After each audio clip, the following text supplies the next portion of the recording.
ખેડૂત ભાઈઓ, જો કોઈ ફોન કરીને કહે કે હું કૃષિ વિભાગમાંથી બોલું છું અને પછી સબસિડી તપાસ કે સહાયના નામે પૈસા માંગે તો ચેતજો, કારણ કે આ કોઈ ફ્રોડ હોઈ શકે છે. ગુજરાતના અનેક ગામોમાં આજે એક ખતરનાક સ્કેમ ફેલાઈ રહ્યો છે. નકલી કૃષિ અધિકારી સ્કેમ.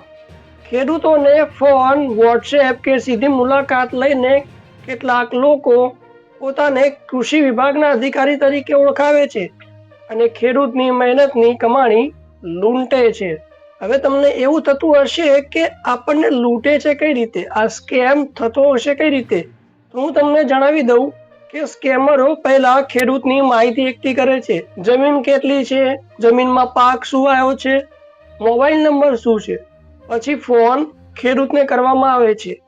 ખેડૂતને ફોન કરી અને કહેવામાં આવે છે કે તમારા ખેતરમાં તપાસ કરવી છે, તમને ડ્રીપ સિંચાઈ સબસિડી મળશે, સરકાર તરફથી તમને સહાય મંજૂર થઈ છે.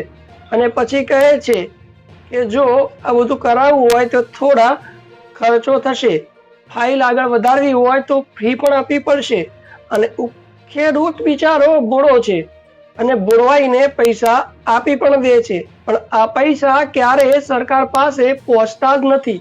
ખેડૂતને ફોન આવ્યો, બોલનારાએ પોતાને કૃષિ અધિકારી કહ્યું અને ખેતરની મુલાકાત પણ લીધી, ફોટા પાડ્યા અને કહ્યું કે તમને 1,50,000ની સબસિડી મળશે, પણ એક શરત હતી, હવે 5,000 રૂપિયા આપો. ખેડૂતે વિશ્વાસ કર્યો, પૈસા આપ્યા અને ત્યારબાદ ફોન બંધ. ન અધિકારી મળ્યો ન સબસિડી. યાદ રાખજો ખેડૂત ભાઈઓ, કૃષિ વિભાગ ક્યારે પણ ફોન ઉપર પૈસા માંગતું નથી. કોઈ અધિકારી સબસિડી માટે લાંચ લેતો નથી. સરકારની કોઈ પણ યોજનામાં ફ્રી નથી લેવાતી. જો કોઈ પૈસા માંગે તો તે સરકારી અધિકારી નથી પરંતુ ઠગ છે એવું માનીને તરત જ 1929 નંબર ઉપર ફોન કરી દેવું. હવે ખેડૂત મિત્રો, તમારા મનમાં એક પ્રશ્ન હશે કે આપણા ઘરે કોઈ સરકારી અધિકારી આવે કે કૃષિ વિભાગમાંથી આવે તો તેની ઓળખ કઈ રીતે કરવી? તો મિત્રો, સૌપ્રથમ અધિકારીનું ઓળખપત્ર માંગો, ગ્રામ પંચાયત તાલુકા કચેરીમાં ચકાસણી કરો અને ફોન પર ક્યારે પણ પૈસા ના આપો. શંકાસ્પદ વ્યક્તિ તમને જણાય તો તરત જ 1930 નંબર ઉપર ફરિયાદ કરો. ત્યાં તમે ફોન કરશો એટલે તમારી મદદ જરૂર કરવામાં આવશે. ખેડૂત અન્નદાતા છે, પણ ઠગો તેને સરળ શિકાર સમજે છે. જાગૃત રહો, સચેત રહો અને આ માહિતી દરેક ખેડૂત સુધી પહોંચવી જોઈએ.